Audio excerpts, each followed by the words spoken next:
Hello, my name's Stacy. About a year ago, I lost my mother.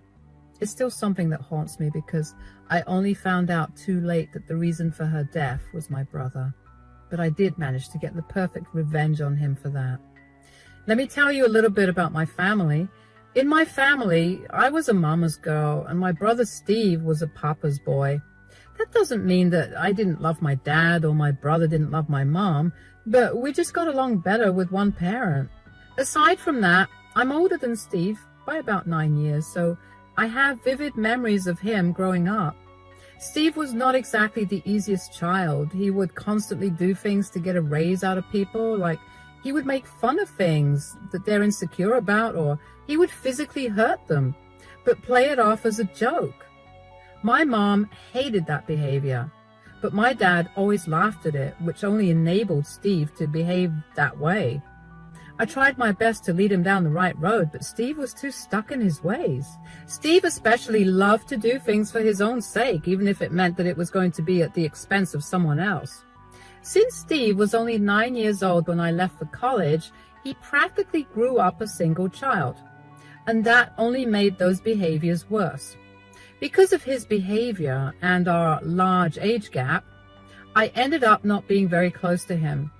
When I was in my last year of college, my dad suddenly passed away in a car accident while he was on his way to meet me.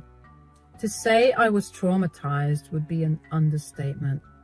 I could not get over the fact that if it wasn't for me, Dad probably would have been alive. I ended up dropping out of college just before my last semester, and from there, I lived a pretty sad life.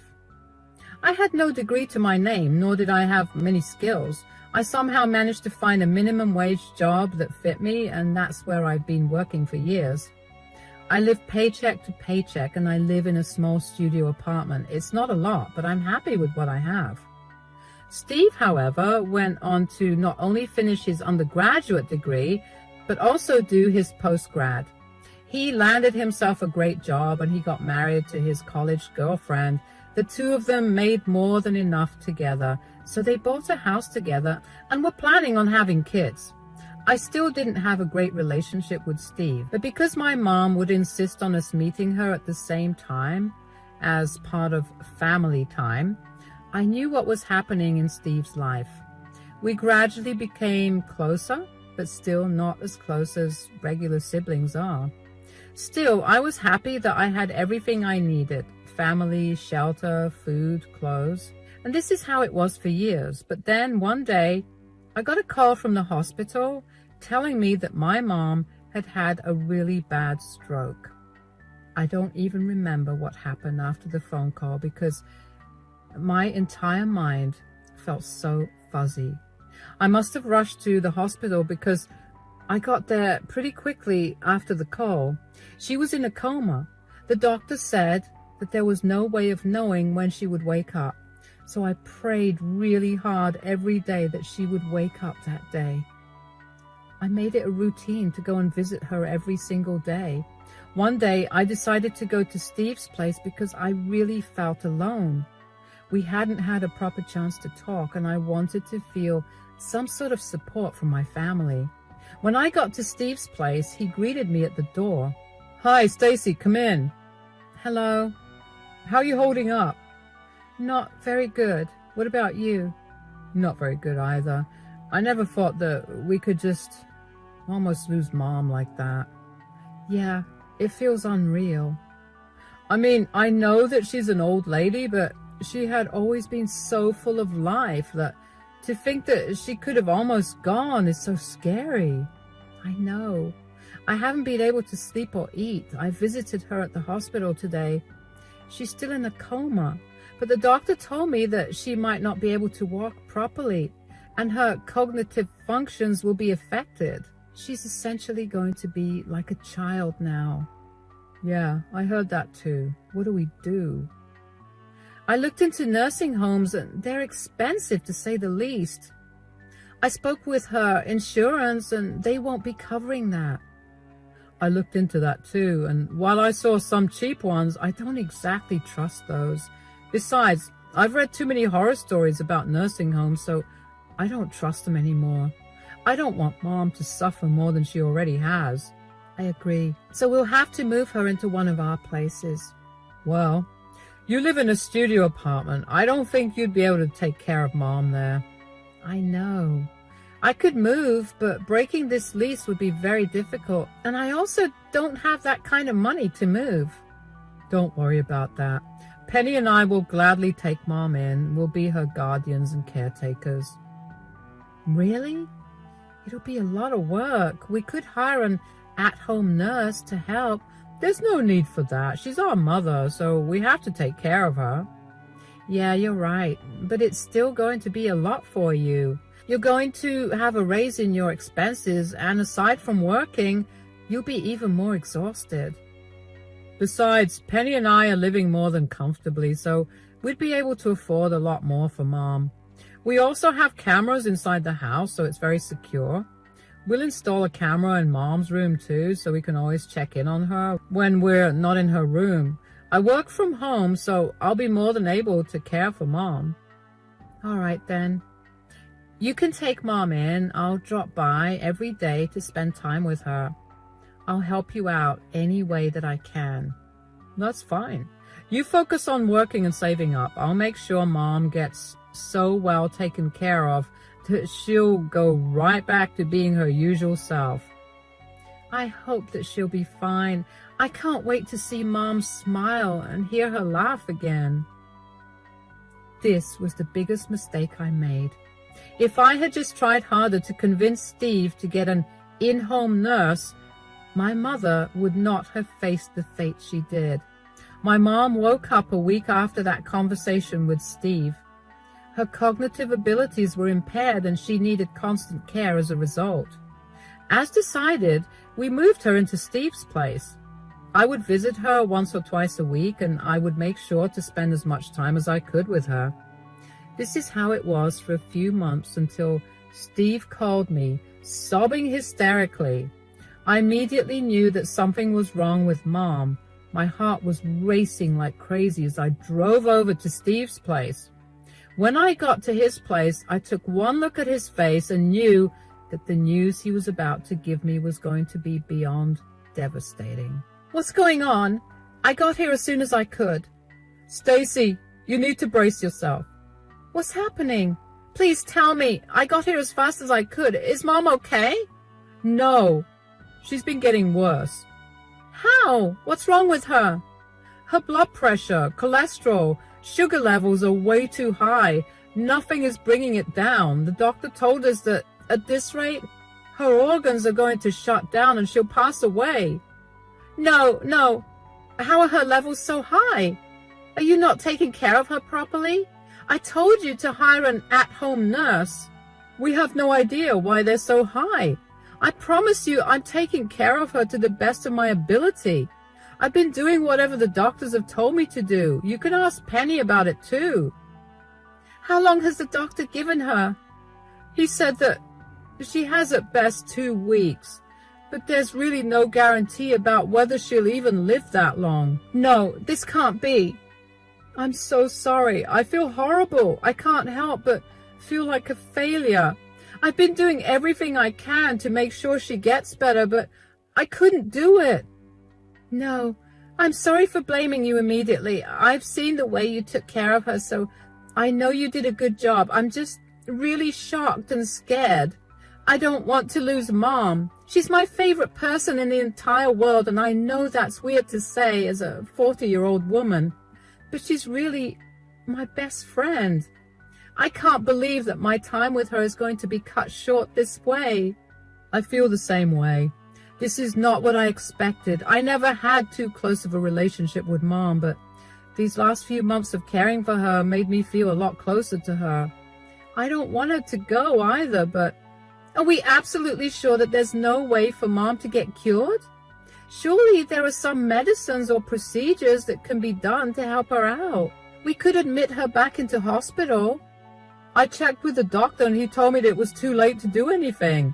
Her body's way too stressed out with the levels and her organs have already been affected. There's nothing more to do than wait for her to go. This can't be. There has to be another way. I know you're hurting right now. I feel the same way. I'll tell you what. Why don't you come to stay with us for the next 2 weeks? We have a spare bedroom for you, and you can spend as much time as you can with Mom. I would appreciate that. Okay, I'll go prepare dinner for us. You can sit with Mom in her room. I felt so hollow when I found out that my mom was not going to be with me for long. A part of me was so mad at Steve for not hiring a professional to take care of her. He had the money to. And if he was that stingy, I would have happily worked extra hours to contribute my share for her care. Regardless, I was glad that Steve offered me his place to stay because I wanted to spend all the time I could with Mom. I knew that she was barely able to understand what was going on around her, but just knowing that I could still be of some help to her was more than enough for me. Over the next week, I managed to take off from work, but I was still open to doing minimal work. One particular day, my laptop crashed and I had an urgent email to send off. Steve wasn't home, but Penny was, so I asked her if I could borrow hers. She let me, and when I was done sending off the email, I couldn't help but notice a folder open in the taskbar. I opened it and I quickly realized that they were the recordings from the cameras in the house. I decided to go through some of the videos because I wanted to see how Mom had been before her health deteriorated. That was when I found a video of Steve cooking in the kitchen. At first, I thought nothing of it until I realized that he was making my mother's food. He added a heap load of sugar to her food and also added a lot of butter and oil to the other things he fed her, all of which were bad for her. I felt sick after I watched that, but I sent the video to myself. I couldn't come to terms with the reality that Steve got Mom sick, and Steve was killing Mom. I didn't know what to do about it, so I kept my mouth shut. One day after dinner was done, Steve started talking about how sad it was that Mom's health deteriorated so much. It's so sad that Mom's health has deteriorated so quickly. I know, it's a shame. So, Stacy, have you talked to Mom about her will? I haven't. I don't think I want to talk about that when she's dying. Well, Linda and I did, and we happened to see a copy of her will. Is that so? Yeah, she still had your dad on the will, so we had her make some changes. That's nice. I hope she's left everything equally for us. I'd hate for us to fight over something like an inheritance. Equally? Excuse me, but what have you done for Mom? What do you mean? We were the ones who took your mother in, and we've been the ones that have been taking care of her. Why would Linda divide things equally? Well, to be fair, I live in a studio apartment and there was no space to have Mom live with me. You were the only other option because nursing homes were too expensive for us. Yeah? But we still did all the work it took to take care of her for free. I think we're entitled to a lot more than an equal distribution. This is an absurd conversation to be having right now while our mother is literally on her deathbed. No, this is the perfect time. I don't want you accusing me of anything when you see the will. What do you mean? Did you tamper with the will? We didn't tamper with it. We just made sure that we were going to get what we really deserved. And Mom was okay with not leaving her kids with equal amounts of her assets? Yeah, I mean, there's absolutely no chance that she'll leave a single penny for you when you did nothing for her. She saw how hard we worked to take care of her, and she's going to reward us accordingly. Well, neither will you get a single penny from her because you made her sick. What are you talking about? The other day, I happened to come across a video of you making food for Mom.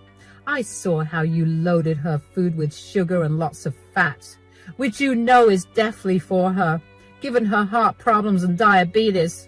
Her organs have started shutting down because of what you did. You're lying. You have no proof of that. You're just making things up so you can do something about the will. Here, why don't you watch the video yourselves? I watched as their faces turned from anger to fear.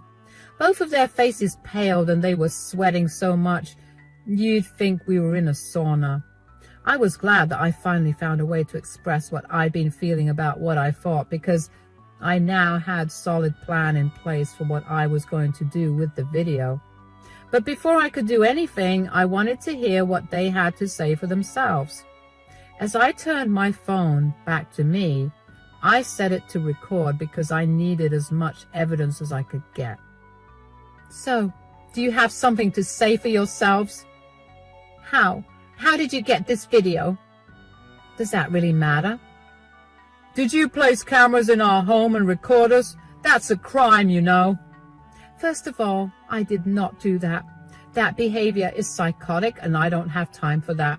Secondly, this was a recording from your own cameras. And lastly, even if I did plant cameras in your house and watch you, how is that more serious of a crime than you making Mom sick to the point of her dying? So you went through our devices to get this footage. That's an invasion of our privacy. Also, we hid that footage. How did you even get access to it? I didn't purposely go through your devices. I literally happened to stumble upon it one day while I borrowed Penny's laptop for some emergency work. The hidden folder was open and I found it. You had no right to do that. And you had no right to kill my mother. We didn't kill Mom. You practically did. You made Mom so sick that now she won't be able to recover. It's just a matter of time before she's no longer with us. So what? Did you tamper with Linda's will? No, Mom hasn't been in the right state of mind to edit her will again, but I will contest the will when she passes away. I bet the judge will be shocked to see this evidence. No, you can't do that. Why can't I do that? Mom worked so hard her entire life to provide for Steve and me. You guys chose to slowly poison her all because of your greed. Please don't expose Steve. He's your brother. Please think of what this would do to his future. His future? Mom was supposed to have a longer future that you guys robbed. Who cares about his future when he killed Mom? She's not dead yet. I'll make things right, I promise. How in the world will you do that? You know what her doctor said. She has until the end of this week and then she's gone. You did this to her. Stacy, I'm sorry. I'll give you all the inheritance. Please, just keep your mouth shut about this whole thing. I'm begging you. No amount of begging will change my mind about this. I only kept silent about this because I didn't want Mom to leave us feeling upset and betrayed. If Mom had even a sliver of a chance of survival, I would have reported you immediately. After she's gone, I'm going to make your lives miserable. I will never forgive you guys for what you did, and I hope that you get punished in the worst ways possible. I got up and went into Mom's room after that. It felt good to finally let them know that I knew of what they'd done. Of course, only Steve was in the video, but from the way that Penny was defending him, I knew that she had known of his actions. What hurt most was that she was okay with what Steve had been doing. For the rest of the week, I avoided Steve and Penny. They kept trying to talk to me about changing my mind. At some point, Steve even got on his knees and told me that he would give me as much money as I wanted for me to keep my mouth shut about the video. When I refused to budge, they got angry. One night, I even caught the two of them trying to delete the video from my phone while I was asleep. I yelled at them a bunch for doing that, but I couldn't help but feel a little upset at how stupid they thought I was. That video was incriminating evidence, and there was no way I was going to store it on my phone only and not have it backed up in multiple hard drives and devices. I went back to ignoring them after that incident, and finally, they ignored me as well. They must have convinced themselves that I would not report Steve, because when Steve got arrested, about 2 weeks after my previous conversation with Steve and Penny, where I revealed that I knew what they'd done, my mother passed away in her sleep. I was glad that she had a painless death, but it did not erase the pain I felt from her leaving. Even though I hated Steve's guts, I still acted civilly with him while we planned the funeral. It was a day that was filled with lots of pain and comfort at the same time. I got to meet a lot of family that I usually didn't get to see, and I got to bond with a lot of them again, which was the only thing that got me through the funeral and the wake. I say that because I had to watch Steve cry and pretend like he loved our mother.